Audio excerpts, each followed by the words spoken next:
Hi, Kara. Hi, Aaron. How are you? Good. How are you? I'm doing well. You're in your office. In my office. Yep. Right. Here a lot.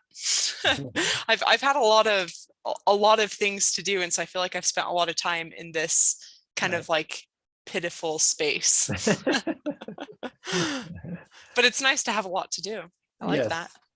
Are you glad you took this position and came back to Utah? Oh yeah. It's been like amazing to me how much I enjoy this job. Like I knew that I wasn't enjoying my other job. But like the comparison is just so drastic. Right. It's everything that my last job was not. And definitely the city planning job gave me great experiences, and I wouldn't trade it for anything, but I'm grateful that I'm no longer there. Right. And So it's nice to be in Provo. Do you think that's the nature of government, or was it was it anything about Waynesboro, or was it just no, I mean, local government job is going to be like that? it's a little hard for me to say, but I think that probably any local government job with my personality would be that way. Because I really do love Waynesboro, and I enjoyed living there, and I had a great boss, which I feel really fortunate about. Right. That was like, on the same page with me about what we were trying to do. But yeah, I don't know. I think that my personality just doesn't like super thrive in that kind of environment. And what do you mean by that? I think that I'm much more of like not just like a dreamer, but I like really like to do things. Like I like to get my hands dirty. I like that with this job, it's not just like, managing things, but it's also like today I worked on a bike for a little bit of time, and I like helped sell a bike, like there's the community engagement of it that with my city planning job, at least I felt like I was doing all this work, but not really seeing. So you like the variety and thrive with the variety. Yeah. Well, we're glad to have you back. Thank you. Yeah, thanks to you and to the collective for all you did during Bike Month. Oh, it was so fun. It was so fun. And I think we can do even more next year. Oh yeah. Definitely. Hello, everyone.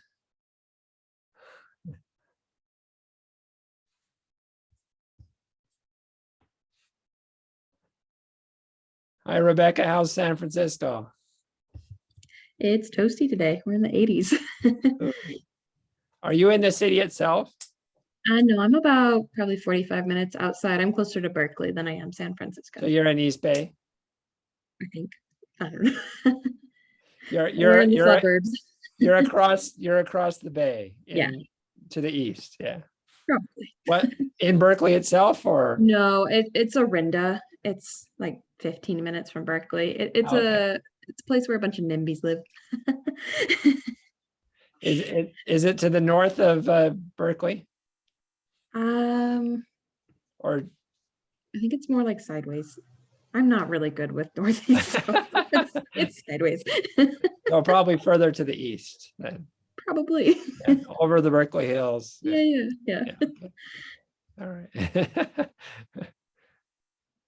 Your assignment before next month is to look at a map.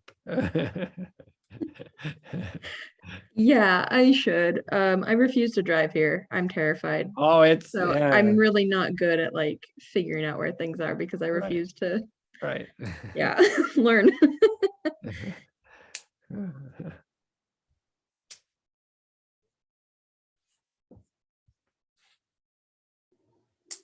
Rebecca, do you take the BART train often?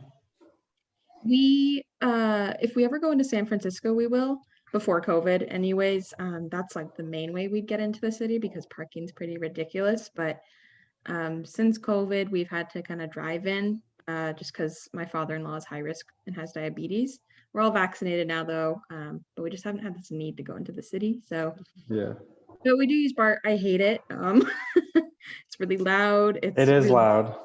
It's just uncomfy, and I've been on way better trains. The Boston trains are way better, and yeah, I think it's a And- great thing to have. I hate it.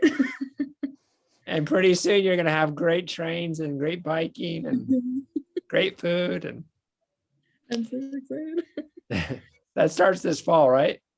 Yeah, we booked our flights for August 1st, so Nice.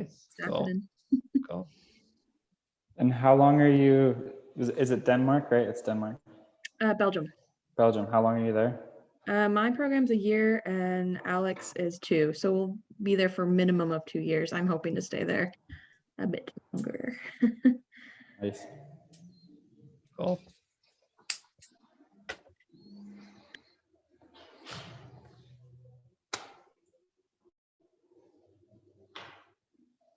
Is anyone else joining us from somewhere other than Provo today?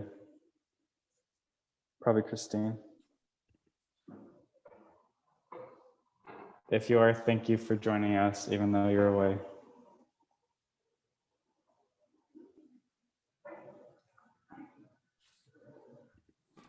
Austin, are you talking to me? Oh, I was just saying, you're joining us from Idaho? From Idaho, yes. You're welcome. I'm happy to join. It's a nice thing about Zoom. Yes. That's why actually we've opted to continue doing these on Zoom because all of us are busy and we're in all different places, and it's so nice for transportation, for our schedules, that we just do this online. Stephanie is biking while she joins this meeting. That's impressive. Oh my gosh, that's great. That's Oh. the spirit. Just don't look at your phone, Stephanie. Okay, let's get started and we'll do a quick introductions. I've been reading this book that I was recommended for my my business school program called Getting to Yes. It's about negotiations, but it's like when you're with a group of people, when you're trying to work on something together, it's good to know what your values are, what your shared values are. So I want you to say your name and tell me why you're affiliated with BikeWalk Provo. Like, what do you get out of this? Why do you do this? So Aaron, you start because you're on my top left. Aaron Scablin. I live in the River Grove neighborhood. I don't know. Lots of reasons. One thing I really enjoy is meeting lots of different people that I wouldn't otherwise associate with. So I like it for that reason. Thanks, Aaron. Okay, I'm next. I'm Austin Taylor. I'm the executive director of BikeWalk Provo. I get fulfillment out of seeing change happen and seeing it like in a tangible physical way. And so I'm really addicted to activism. It's a lot of fun for me. Okay, Kira.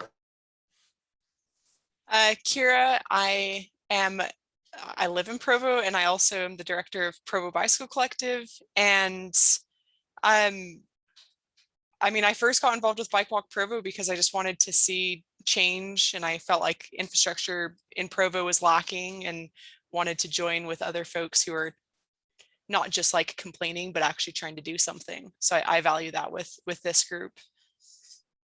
Thanks, Kira. Stan.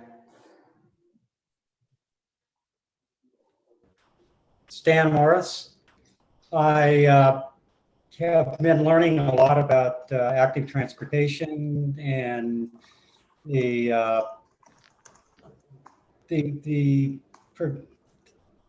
hands-on aggressive actions that people are taking in order to get safe streets and safe biking from the group. I've not seen such an active group regarding alternative transportation before.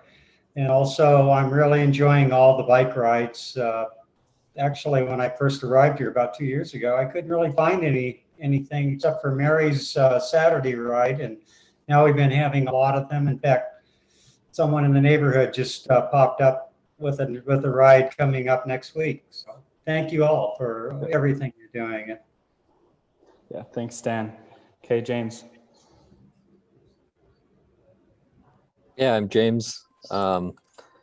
I feel really lucky to be living in the downtown Provo area where I can walk and bike to most of the things I do every day. And I'm really excited about trying to make that lifestyle more accessible to more people. James. Rebecca. I'm Becca. I currently live in the Bay Area of California, but I lived in downtown Provo. And soon I'll be living in Belgium for a master's program. I actually didn't join BikeWalk Provo Volunteer until I left Provo.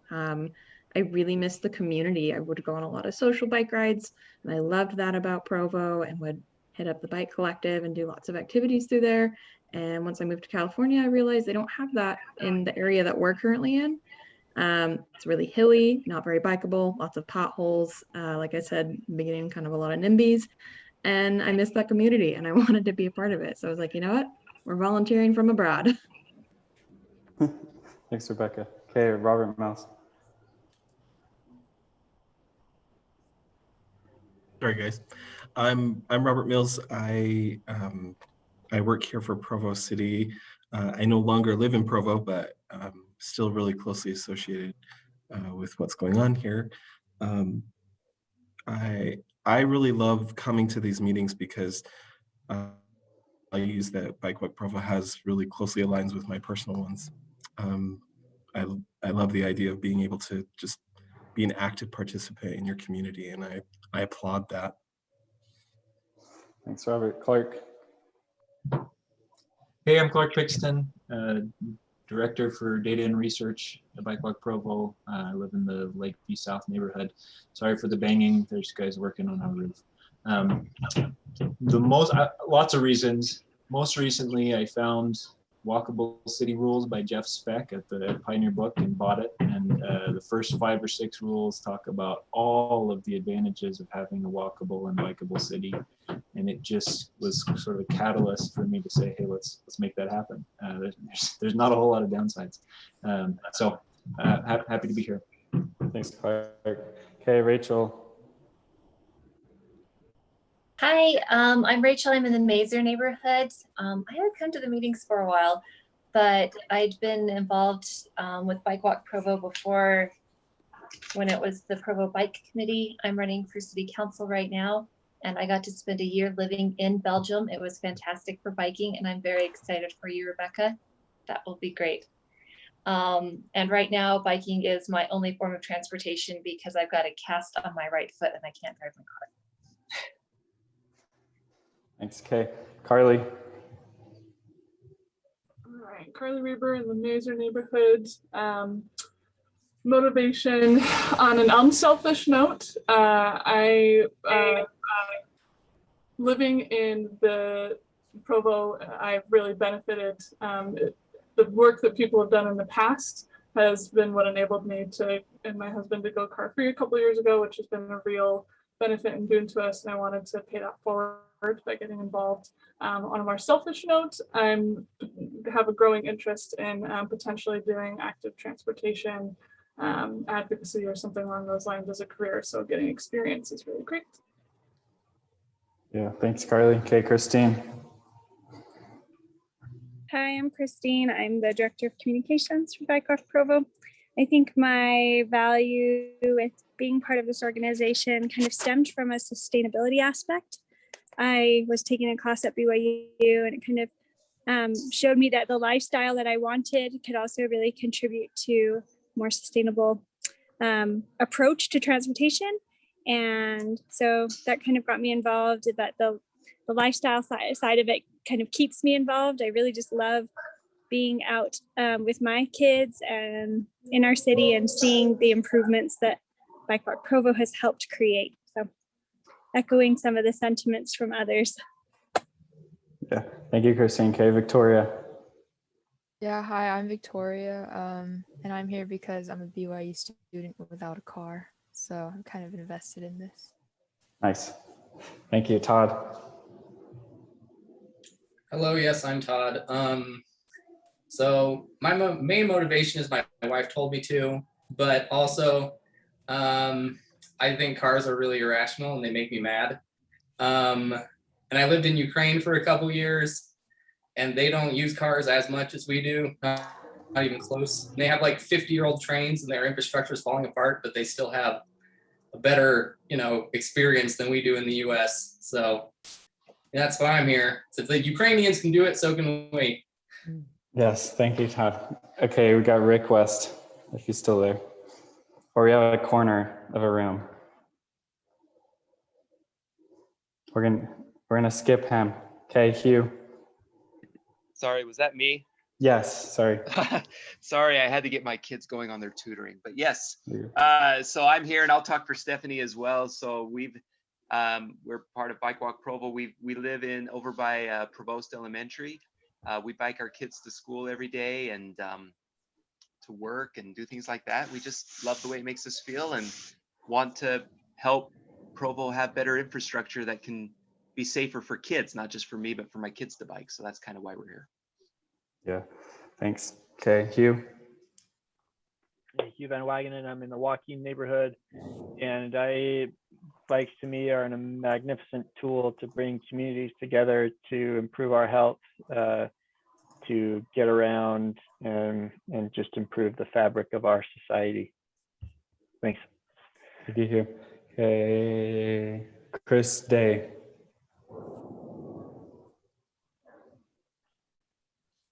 His mic is not working.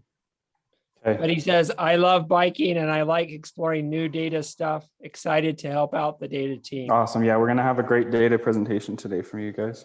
Okay. Also, Phil. Austin, Kate Windsor says, Yeah. she's not in, can I read it? Yeah. I'm not in a place where I can talk right now, but I'm interested in biking more. And I have always thought about joining the meetings and saw the link on Instagram and decided to join in. Awesome. Okay. We're gonna send you a link to a form you can fill out if you want a volunteer position with BikeWalk Provo. And if you're not ready to make that commitment, then you can just join our newsletter and be on the list, and we'll tell you about events that you can come to and ways you can help out. Okay, Phil, you. Yeah, Phil Ewell. I work for the city of Provo as a GIS coordinator, meaning map maker. I help maintain some of the biking data. I like what bike lanes and pedestrian emphasis does for the sense of place in the city, and I also like to do whatever I can to not get run over while I'm biking myself. So I enjoy the bike lanes. Yes, thank you, Phil. Who's next? Stephanie, Chris, Kate. Dakota, are you there?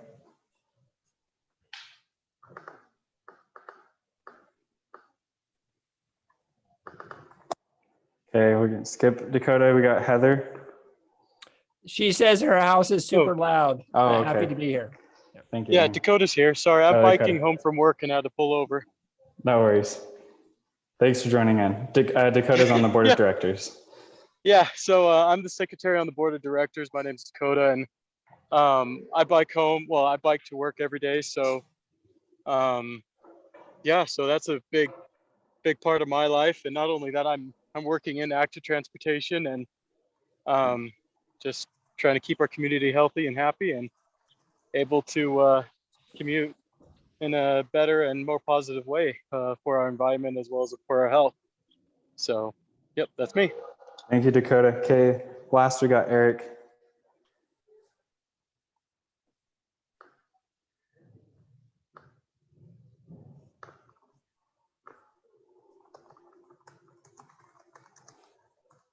Okay, we're gonna skip Eric. But Eric is over our 800 North watch. We are watching closely. The Public Works Department in its Transportation Master Plan really wanted to widen 800 North to 5 lanes at $75 million. And we rallied the troops and got the council to remove it from the plan as best as they can. But it's still a listed item on the plan, and they're requesting that a new apartment building be built with a greater setback so that the street can be widened. And so Eric's helping us watch this and not let the street get widened. Okay, I am going to do quick announcements. I'll post the agenda in the chat here, so just so we have it.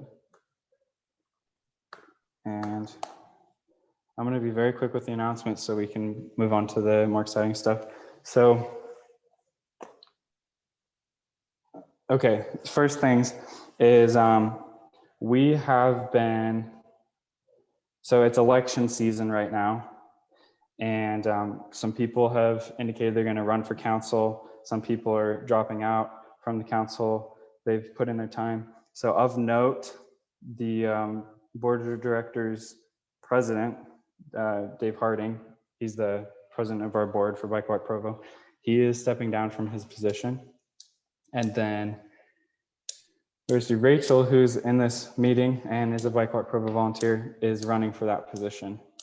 And so BikeWalk Provo does not endorse any political candidates. We cannot legally, but personally, I'm excited about this and looking forward to Rachel winning. And then, so as far as other political things happening, there is someone running citywide named Catrice McKay, I think it is. Mm-hmm. And she reached out to us and we took her on an active transportation tour, both the walking tour and the biking tour. And she's been really receptive to that.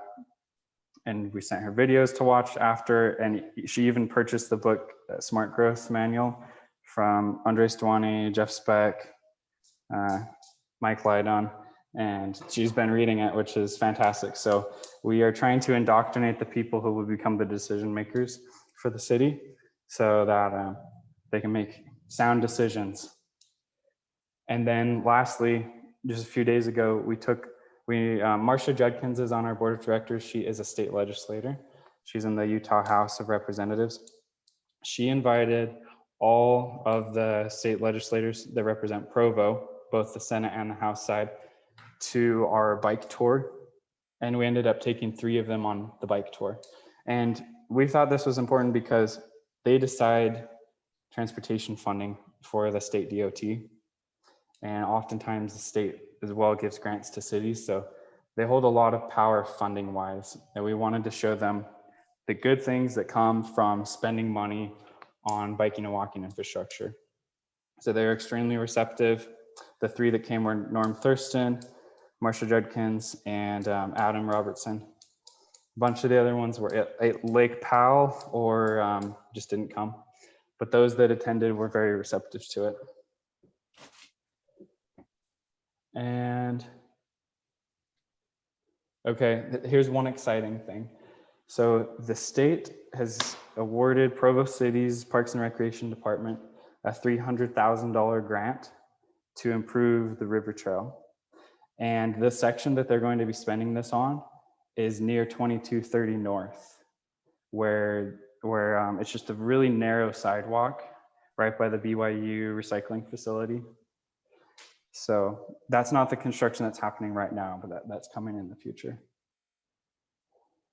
And then lastly, this is just a save the date thing. I'll be emailing it out. I'll send this information out to you guys, but we are partnering with bike and walk advocacy groups throughout the Wasatch Front on, we're gonna go to each city and host a biking or walking tour in that city. So the Salt Lake people are likely going to take us on a tour. They haven't nailed down a date yet. And then the Orem people want to take us on a tour. So the Orem people want to take us on a Saturday morning, June 26th at 8 a.m. I'll email you guys all this. Rebecca will email you because she does a great job emailing you. We'll get this information out to you guys. So just a heads up on that. Does anybody have announcements that they want to share about projects that they're working on in their BikeWalk Provo volunteer role?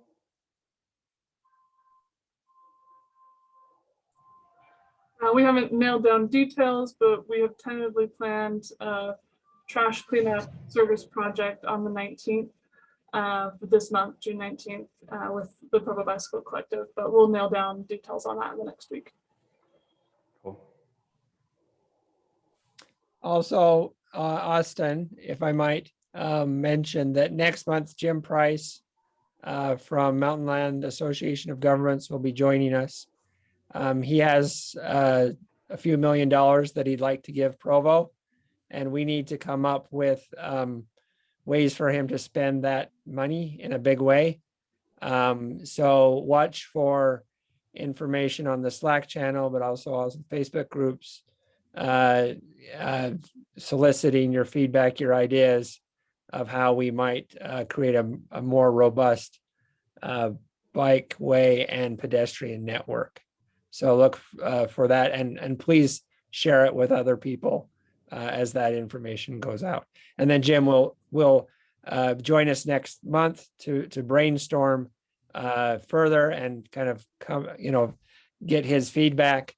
And then we're going to go to the mayor and ask her to have some consultants kind of do a little bit of legwork to flesh out our ideas.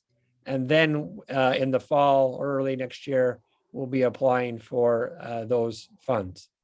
Cool, thanks. This is a huge opportunity because if you remember last time our public works representatives were here, Jared and Rob, and both of them are busy right now. They called me and apologized that they couldn't be here. They have spent the full sign budget and the full sidewalk repair budget for this year. So being able to give them another few $1 million for active transportation infrastructure would be huge. Okay, anybody else? Cool. We're going to move on. And Carrie Johnson's here. She's the director of the Provo Bicycle Collective. We have a tradition in the past of allowing the Bike Collective director to share like 5 minutes what's happening at the Bike Collective so we stay informed, because the mission of the two nonprofits are very close, and we both complement each other in our work. So Kira, let us know what's happening at the Bike Collective.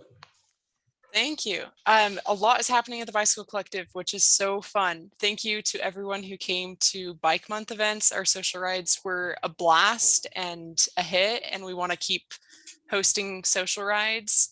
Right now we have, like, for sure, we're going to host rides on the 2nd and 4th Mondays of each month. There will probably be other rides that we do throughout, just because we like doing that. So that's one awesome thing that's happening. Another great, exciting thing that is happening is we just started welcoming volunteers back in more regularly and in more abundance. And so if you are interested in volunteering with us, you have to apply, and we have applications on our website, bicyclecollective.org, and then go to the Provo tab, and there's like a section there that says the latest, and there's talks about volunteers there. So we would love to have any of you come and volunteer. Even if you don't know much about bike mechanics, we'll start you out just kind of learning parts and helping us clean and organize that. And then you can move up to working on kids' bikes, and then eventually the bikes for goodwill that go to community members who are in financial need. And the other thing that some of you all might enjoy hearing is that we have a stands open for people to work on their own bikes again. So that's been on hold for the past year and a half because of COVID. It is more limited. So we have one stand inside the shop, and that's for members only, and it's only by appointment. But we also have tools and like easy up like tent outside that you can check out and use for just $2 per half hour. So that's exciting. If you want to work on your own bike and don't want to spend hundreds or thousands of dollars on tools, you can just pay $2 per half hour and benefit a great organization. So I think those are the main relevant things happening at the Bicycle Collective. If you don't have a bike, come get one. Yeah, thanks, Kira. And if you haven't been there lately, Kira has a dog that's a really nice dog. Otis is a very good boy. He will greet you and want to play fetch. Yeah, when I was running the shop, I was always scheming of a way to get a dog so we could have a dog at the shop, but Kira has finally accomplished that, and it's amazing. He's a good dog. Okay, thank you, Kira. So, okay, Rebecca has put together a survey that she sent out in the email newsletter for Bike Month. There were a lot of events, and we want to get your guys' feedback on what you liked and what we can improve for next year. So Rebecca, do you want to share info about that? Yeah, sure. And just it wasn't just me. I can't take all the credit. The data team really helped out with putting this one together. I'm going to post a link to the survey in the chat. We've already had like 8 responses, which is great, but this basically will help us figure out kind of what people liked, what people didn't like, how we can plan next year's Bike Month, and then also just kind of more events in the future. Yeah, this is it. So just a couple questions. It'll probably take 2 minutes. And if you guys take it, it's super helpful. If you have friends that participated in Bike Month, send this their way. And the more responses, the better. Thanks. Okay, so fill this out, and it's totally fine if you do it during the meeting. It will take just 2 minutes. Okay. Okay, now that we're on the subject of Bike Month, Aaron's department is in charge of overseeing the BikeWalk Provo side of Bike Month. So we're gonna have a discussion about what you guys thought about it. Aaron's gonna facilitate it. And then afterwards, Clark is gonna talk to us about some data, some research that he's done on Cougar Boulevard before and after construction. So we'll leave time for that. But Aaron, go ahead. Sure. Can you see my screen with the events? Okay. Yep. So I don't think I need to go over the events. I think you know which ones you participated in. So I see this discussion as an opportunity to provide, more context, more feedback that we can provide to Rebecca. And Rebecca, can you jot down some notes as we chat? In the next week or so, I will be having a meeting with the mayor's office and Rob and others that were involved in Bike Month, and we'll talk about what went well, what we could do better, and talk about next year. So this is really valuable, and I really appreciate Rebecca and others helping out with that survey. Having this sort of data is important, but having kind of this discussion, I think, will also complement that. So maybe let's take a couple minutes and talk about. I'd like to hear from everyone or many people about what they liked and why they liked it, and then we can perhaps move to things that can be improved, maybe things that we can add next year, so on and so forth. So let's just I'll kind of open up the floor. Feel free to unmute yourself. And I'm not going to call on people because I can't see everyone. So just go ahead and speak up. I can start. Yep. I loved the concert cruise. I thought that was so fun. And there were so many people that came, and it was really cool to see that event came from the city And I would love to see more of those. Yeah. And not just for Bike Month. Yeah, we've already heard from Aspen that it was so popular that they're going to do another one in August.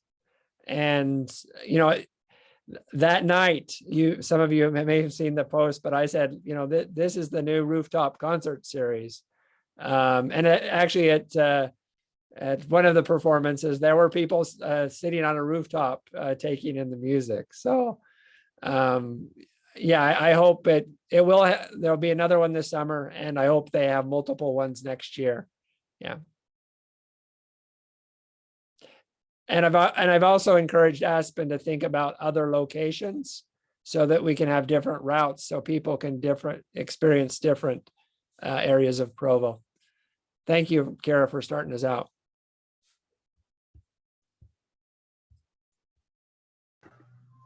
So I was very surprised at the first social ride, which was May 3rd, how many people showed up to that. Because in past years, it was like 20 people, you know, and we counted 60 people at that social ride. So there's a ton of good work happening publicity wise, but I think there's also a desire for people to have fun in groups again. Right. And we could keep that motivation by hosting other events. Well, I thought the bike to work day was incredible, with the quality of the foods that were served and the amount of stations. I even had my bike tuned up without even really asking, and was on my way. My bike never worked better after I left that station. But the social rides, I felt like, really got the word out to the public about BikeWalk Provo, and in the sense that, of course, the Bike Collective doing most of that work and doing an incredible job with it. There were 30, 40 people on these rides, I counted, and the awareness I think that was getting out was people that had never.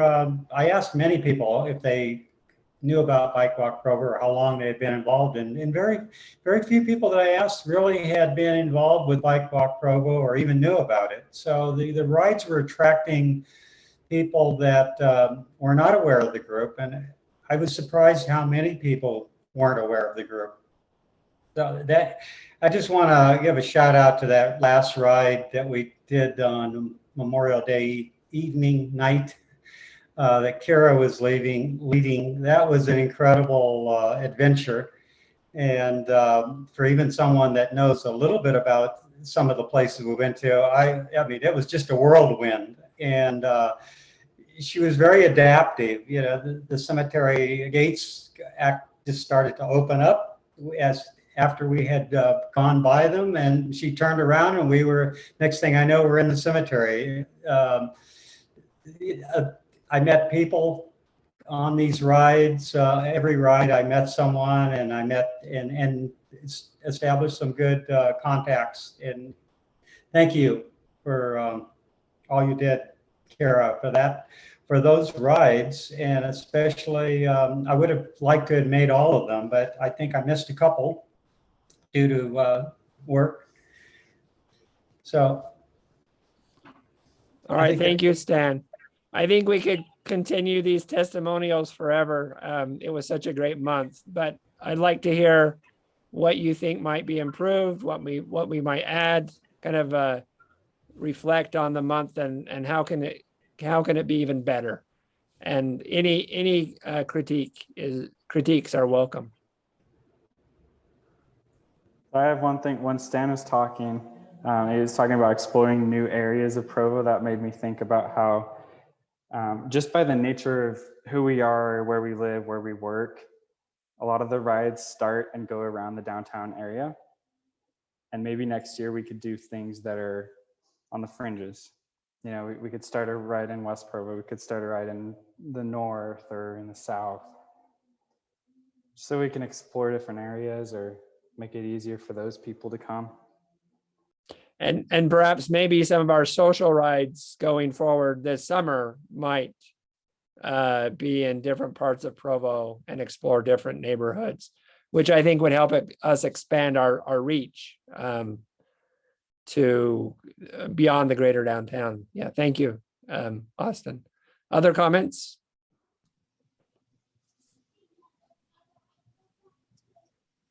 I'll just note, this has already been kind of noted for me, but for the record, the Goat Head Service Project was smaller in number and also a little too early in the season to really be effective. So that was kind of a learning curve experiences.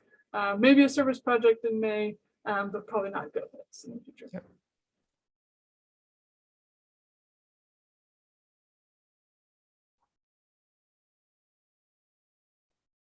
Any other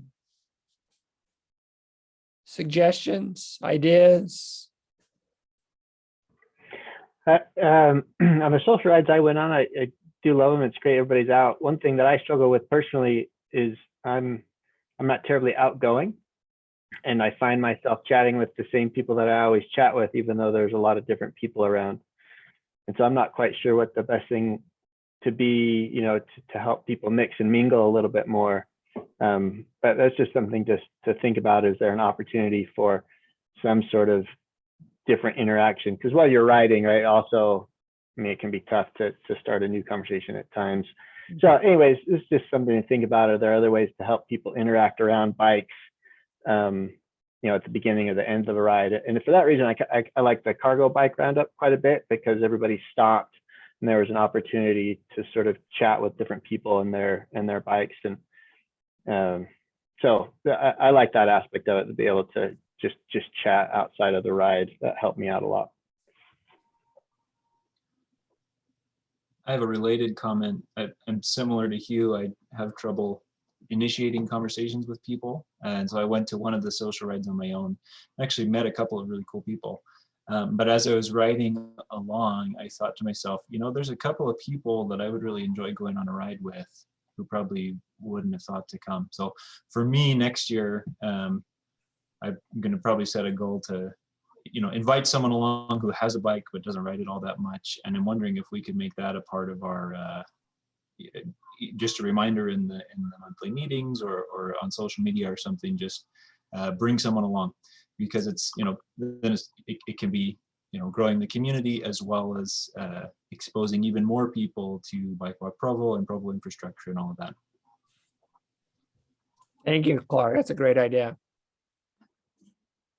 Hi, this is Kate Windsor. I've just wondered if, and maybe this is something that already exists, is some easy rides. Like, so if somebody's starting to ride bikes and just doesn't know where to go, some easy rides and easy routes. I feel like sometimes it's hard to find an easy way to look at maps of all the bike, but that could just be my inexperience and not knowing where to look. And maybe that's some publicity on here's where you find rides and easy rides. Thank you, Kate. Cool. And Kate, I'll send you something, but you're always welcome to join us for what we call our active transportation tours. It's actually called the BikeWalk Provo's world famous bike tour of Provo. And on that ride, we show you the safest routes to ride on. So we could take you on that sometime. And thanks, Austin. That map is also on our website, right? Yep, I'll pull it up. I'll share the link. And I've got a few of these maps available if anybody's would like these. I do have one of those. Okay.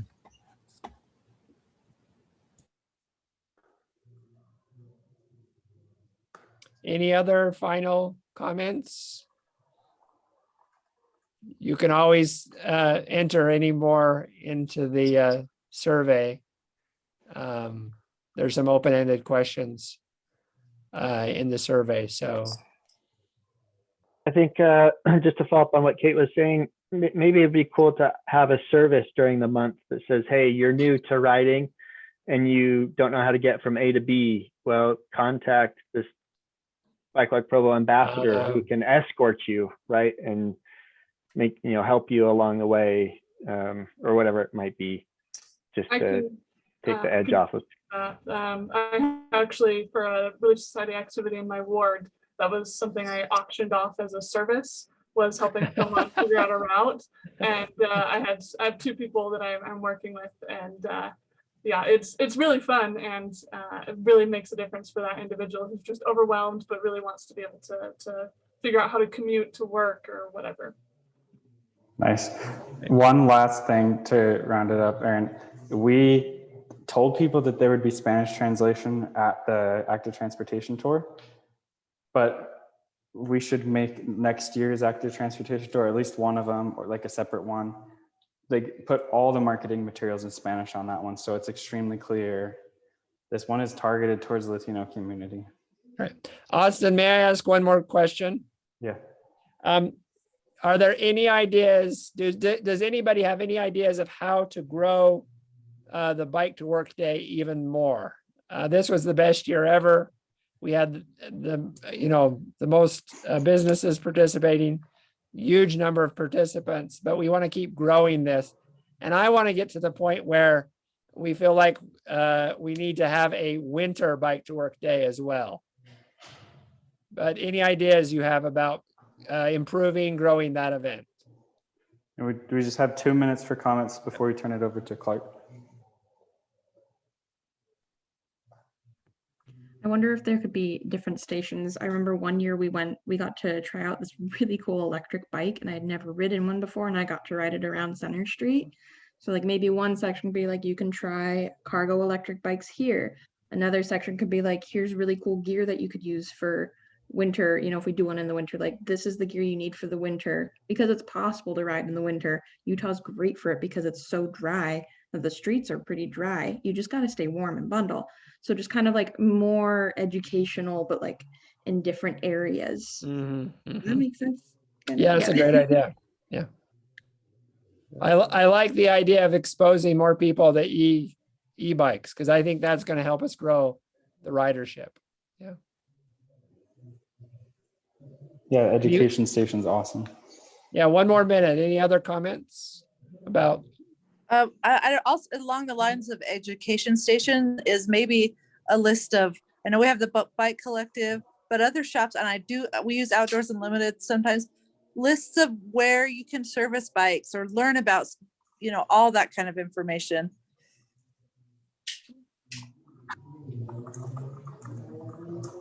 Thank you, Kate.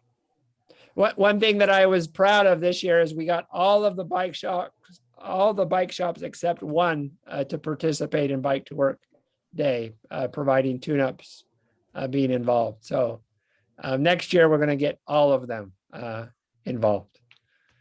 All right, back to you, Austin, or to Clark. Yeah, okay, we're gonna give the time to Clark. Clark is our Research and Data Department Director, and we tasked him, well, first off, Cougar Boulevard got reconstructed, 2 years ago, something like that. And it was reconstructed, it was funded by the state because UDOT found that it was in a very dangerous street. It was there were 7 times more crashes than a street of its volume and speed than the average one in the state. So they came in, put in medians, put in protected bike lanes, and we asked Clark, how has this affected crashes? Has it made the street safer? And also we are going to look at how this has increased rates of biking and walking on the street. We have before counts, before the construction, but we have not yet done after counts because of the pandemic and BYU not having in-person classes. So the before counts were done during a springtime. I think they were done in April or May. So we might do one of count this fall. We might be doing in April. Clark could talk about that, but time is yours, Clark. Awesome. Thanks, Austin. I'm going to pop up a few slides in a minute just to organize my thoughts. But really, there's 2 purposes here to what I'm going to share to the BikeWalk Provo audience. One is just to kind of show you an example of what we're doing in data and research. The other is this is work in progress. So it's not done yet, not ready to share with decision makers or with the media, press. So very open to suggestions, questions, comments as I talk through this. Let's see here. Pulling up my screen share. And can everybody see slides? Yell at me if you can't. I've got a few background slides. Austin helped with talking through this. One of the pieces of motivation here is that there were a lot of, from what I hear, complaints from drivers who didn't like not being able to turn left, having to figure out the new configurations, and that it was kind of a nuisance. I had an example of one of those quotes. I took it off, but kind of one of the points is we have great support from local leaders. I think we have awesome Provo leadership. I think at some level, for some individuals, getting so much negative feedback kind of damped the fire for active transportation. And so one of the things that we are hoping to do with this study is to help kind of reinforce the positives of that set of improvements, and help leaders remember and see that they really are great for Provo residents. So what are the positives? Austin mentioned this as well. We'd expect that these really nice improvements have increased the usage of that stretch of road by pedestrians and people on bicycles. We don't have a lot of data on this. We'll be collecting it, as Austin mentioned, later on. The data that is more available is safety data. Another nice thing about safety data is we would expect that the improvements made the street safer for people on foot and on bikes. But there's also a hope that it was safer for people in cars as well. That just, if you're improving a street for walkability, it's going to have traffic calming features, which will also have a positive impact on safety for autos. So right now, what I've been focusing on so far is the safety aspect. So goals here, we want to answer the question, is Cougar Boulevard safer after the improvements than it was before? If yes, let's spread the word, get the word out there to Provo city leaders and to the general Provo and Utah Valley public. So what's the data? The data comes from Provo police records of traffic incidents. And I've got it kind of broken out into comparable periods before. So after, basically we have all the data. So the renaming ceremony, I think, happened in October, and most of the improvements minus the actual landscaping were done by October of 2019. They began in the fall of 2018. So I have trying to kind of control for some seasonality and weather and whatever. I've got about 1.5 years of data from before, and then the data so far from after the improvements on the road. So I'm going to show just some kind of naive big picture results first. They look great. That's the good news. So if you just look at counts, before the improvements, there were 256 total reported accidents.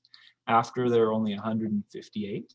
That's 13 per month versus 8.5 per month, which is a 38% reduction, which looks awesome. Then there's a couple other ways we can break this out. So you can look at serious accidents. This is basically getting rid of what are tagged as non-reportable accidents in the police reports. So for now, a serious accident resulted in a probable injury or over $1,500 in damage. I also put the hit and run category in there for now. That's a smaller fraction of accidents. But the story is about the same for the serious accidents as it is overall. There were 164, so almost 9 per month before. After, there have been 99, a little over 5 per month, which is 40% reduction. The one we care probably most about is pedestrians and cyclists. This one suffers from kind of a small data problem, but with the data we have, there's an improvement, right? So 6 accidents during this period were reported before. That's not including in 2016, there was actually a fatality on Bulldog Boulevard. That's outside of the time window that I narrowed it down to. But even with the comparable time windows, we went down from 6 to 3. Interestingly, all 3 accidents that were reported after the improvements happened between February and March of this year. And I don't know why that is. I'm going to look into that a little bit further. That seems odd to me. But well, anyways, yeah, that's that. So those are kind of just in a few numbers, the picture. My dad and my brothers are all statisticians. So now we're going to get into the statistics stuff. You know, is this valid? Should we believe this, right? How much of this is actually due to the improvements versus is it just random fluctuations? The biggest worry that I had was COVID-19 hit pretty soon after the renovations were in place. And they had a damping effect on traffic volume, which could have led to a decreased effect, or a decreased number of accidents just because the volume was down and not actually because of the improvements. Austin shared with me, and I've not looked these up yet, but there's actually some interesting statistics on how injuries and fatalities have actually gone up during COVID rather than down. But kind of the biggest set of questions to me is around, can we tease out how much of this was improvement driven and how much of it was just lower traffic? This is the part that's still very much a work in progress, but the approach that I'm taking is, let's take a look at some roads that are similar to the stretch of Bulldog Boulevard or Cougar Boulevard elsewhere in Provo. And let's take a look at the accident frequencies on those roads. And if, for example, accidents stayed the same or didn't drop as much on the other roads, but they dropped even more on Cougar Boulevard, then that's at least evidence that the drop in accidents was due to at least in part to the improvements rather than just to coronavirus. So I want to get some audience participation here. What comes to mind when you think about road segments in Provo that are similar to Cougar Boulevard, especially before improvements? Just shout them out. Hugh, I think you've got a hand raised there. Yes, I have a couple of questions, but we can get to them when you're done. Oh, this sure. Is great. I think State Street in the northern part, like by Rancho Markets and DI, I think that's a 6-7 laner. Yeah.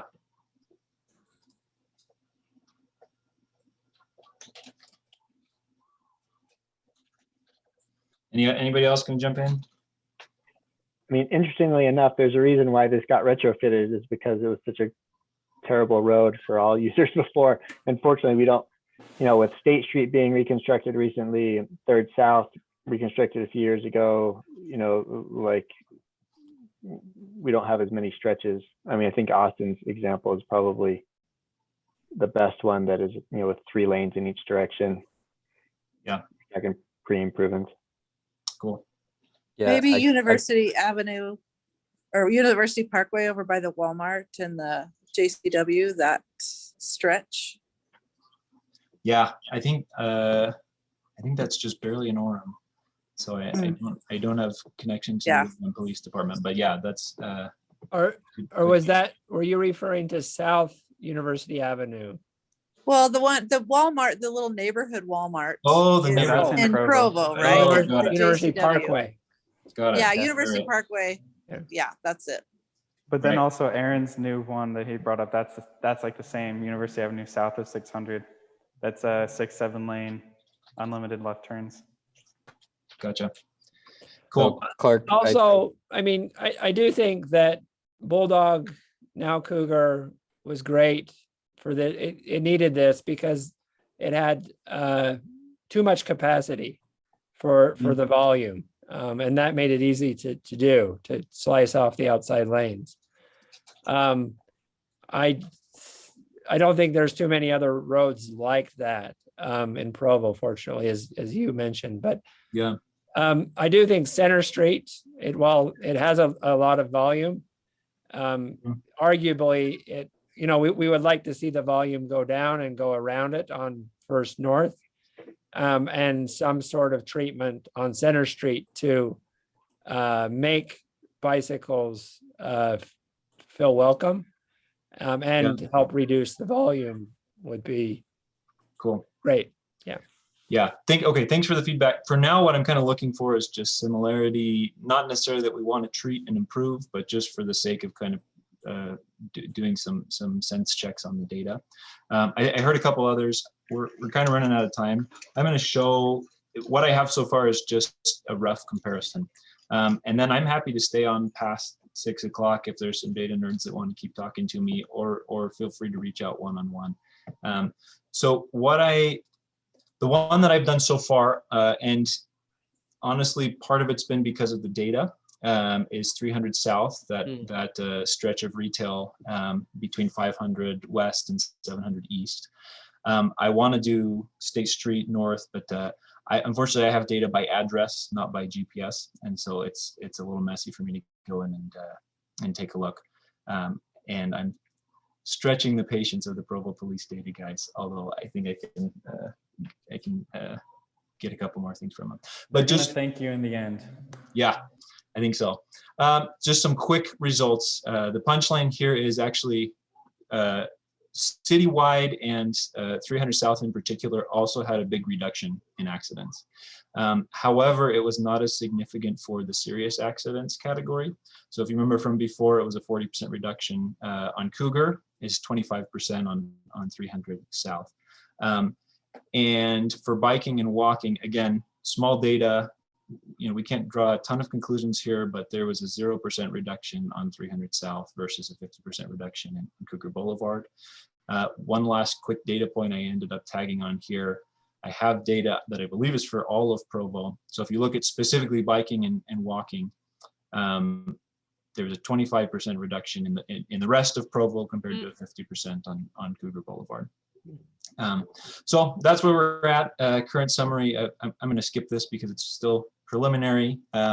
What's still to come is I want to put some more formal statistics around this based on previous studies. I found this fun book from 1997 called Observational Before After Studies in Road Safety, Estimating the Effect of Highway and Traffic Engineering Measures on Road Safety.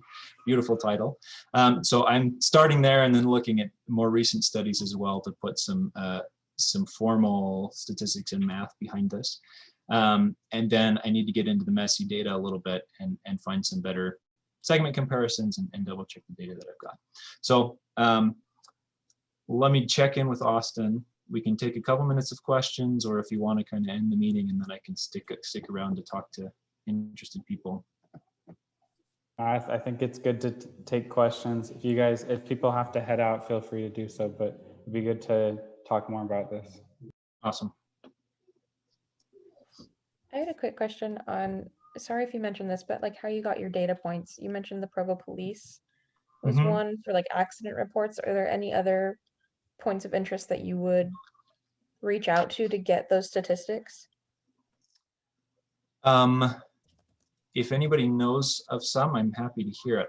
I've looked at some fancy things that people have done where they've actually combined police reports with hospital data. Because police reports are preliminary. It's like often a snap judgment about whether there was an injury or not, and whether it's a reportable accident and how much the damage was. So admittedly, they're very imperfect. And that's something we kind of have to live with. Right now, I'm not aware of as comprehensive a source of data on accidents, crashes, as we have with the police department, but I'm new at this, so I'd be happy to hear other sources. Clark, I just put a link to Ezra Hauer's follow-up book to that, The Art of Regression Modeling in Road Safety. Oh, cool. That's the newer. Both very good books that I use frequently in my own research. Awesome. Thank you, Scott. That's great. And Clark, if you haven't met Scott, he's a heavy engineering researcher. Like, are you done with your PhD, Scott? Oh, I am writing it. Anyways, he's deep into it. Moments away. Cool. So we should talk later, maybe, Scott. That'd be great.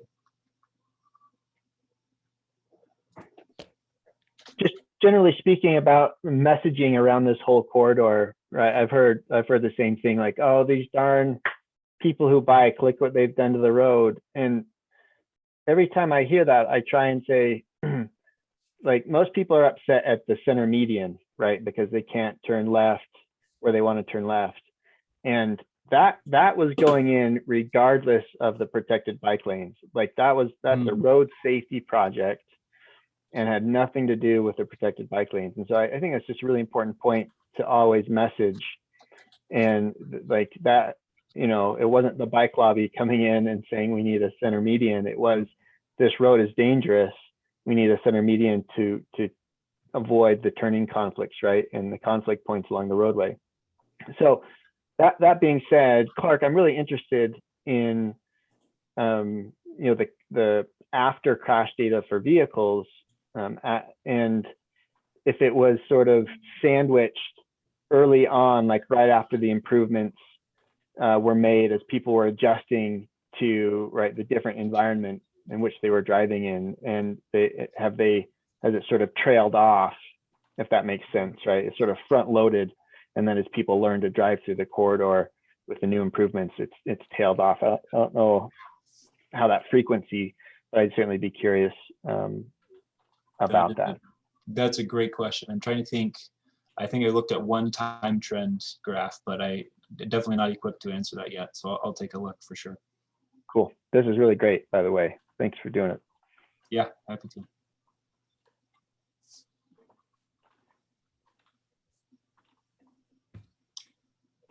All right.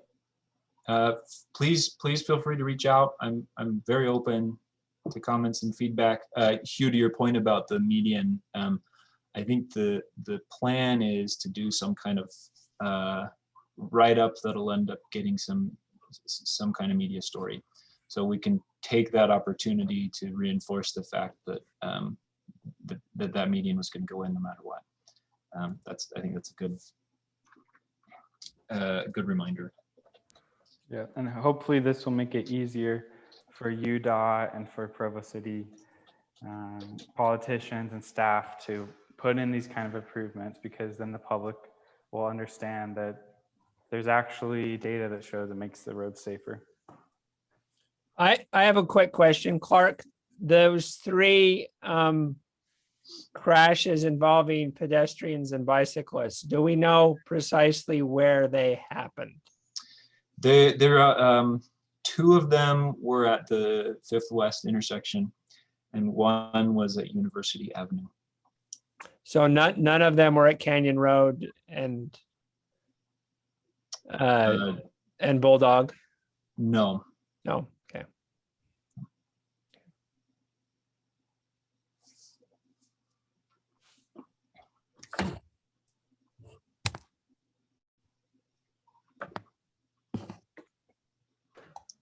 Okay, Thanks, no more questions. Thank you, Clark. This is really exciting, and I think it's it might change people's opinions and shape the future of road rehabilitation in Provo. So thank you everybody for joining us. Again, if you are not a BikeWalk Provo volunteer, like you have a position and you want to be a part of the organization, you can sign up to do that, be in our private Slack channel, spend a little bit more time with us. And if you are not ready for that, then keep on the newsletter and stay aware of projects and ways that you can help. And continue to join our meetings, regardless. Yes. Yes, we're gonna have great presentations every time. And next time from some good government people. Yeah. Okay, thanks everybody. Bye. Aaron, can you leave the meeting open for a sec? So I can I will. I'm gonna go through the chat here real quick and make sure. Oh, actually, that's a good reminder. I'm going to save it too.